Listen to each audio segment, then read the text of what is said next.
Assalamualaikum warahmatullahi wabarakatuh. Perkenalkan, nama saya Nur Hafizah Wahdaniyah dari Prodi Manajemen Universitas Baitur Rahmah. Jelaskan tentang manajemen risiko.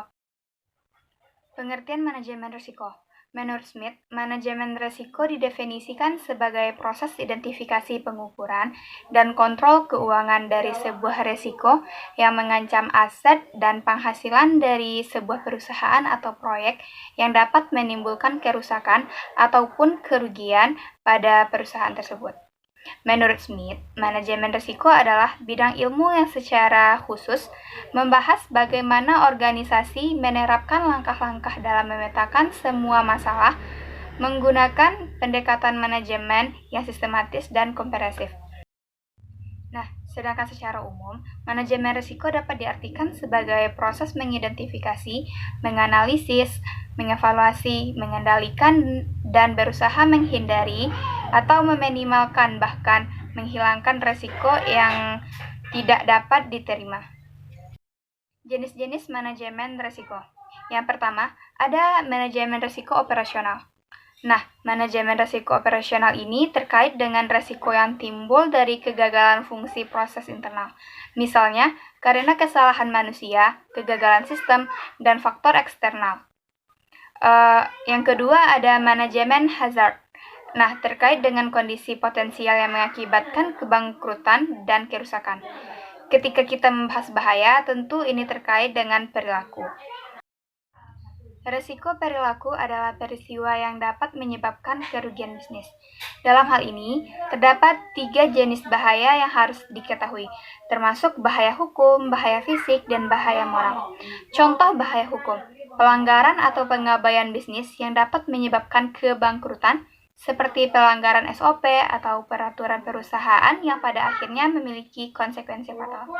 Bahaya fisik dapat berupa mesin yang sudah tua dan berisiko kehilangan selama produksi, seperti kecelakaan karyawan karena mesin dan sebagainya. Untuk moral hazard, misalnya sikap karyawan di lingkungan kerja menimbulkan kerugian.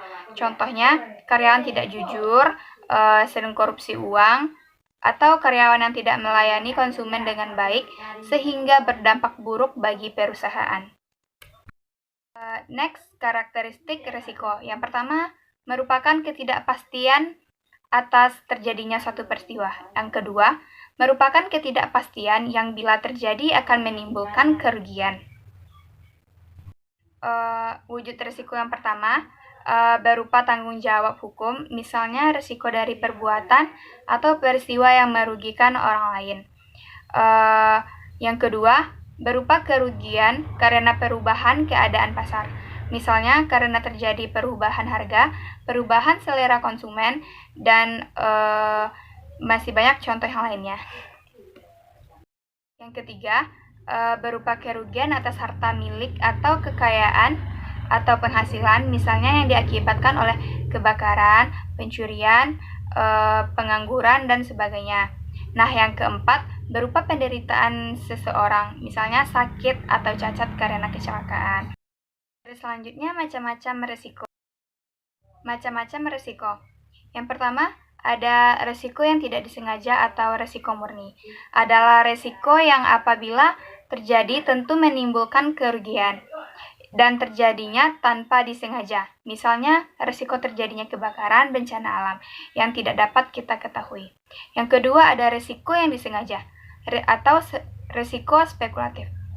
Risiko yang sengaja ditimbulkan oleh yang bersangkutan agar terjadinya ketidakpastian memberikan keuntungan kepadanya, seperti risiko hutang piutang, perjudian. Yang ketiga, ada risiko fundamental. Risiko fundamental adalah risiko yang menyebabkan tidak dapat dilimpahkan kepada seseorang yang menderita, tidak hanya satu atau beberapa orang saja, tetapi banyak orang, seperti banjir, angin topan. Yang keempat, ada risiko khusus. Risiko khusus di sini adalah risiko yang bersumber pada peristiwa yang mandiri dan umumnya mudah diketahui penyebabnya, seperti kapal kandas, pesawat terjatuh, kecelakaan mobil, maupun motor. Next, upaya penanggulangan risiko. Yang pertama, mengadakan pencegahan dan pengurangan terhadap kemungkinan terjadinya peristiwa yang menimbulkan kerugian. Yang kedua, melakukan retensi, artinya mentolerir terjadinya kerugian, membiarkan terjadinya kerugian, dan untuk mencegah terganggunya operasi perusahaan akibat kerugian. Yang ketiga, melakukan pengadilan terhadap risiko. Yang keempat, mengalihkan atau memindahkan risiko kepada pihak lain. Next, manfaat manajemen risiko. Konsep pertama, manajemen risiko mungkin dapat mencegah perusahaan dari kegagalan. Yang kedua, manajemen risiko menunjang secara langsung peningkatan laba. Yang ketiga, manajemen risiko dapat memberikan laba secara tidak langsung. Yang keempat, adanya ketenangan pikiran bagi manajer yang disebabkan oleh adanya perlindungan terhadap risiko murni, merupakan harta non-material bagi perusahaan itu. Yang kelima, manajemen risiko melindungi perusahaan dari berbagai risiko. Segitulah materi yang dapat saya sampaikan pada malam hari ini. Kalau ada salah dan janggal, saya mohon dimaafkan. Assalamualaikum warahmatullahi wabarakatuh.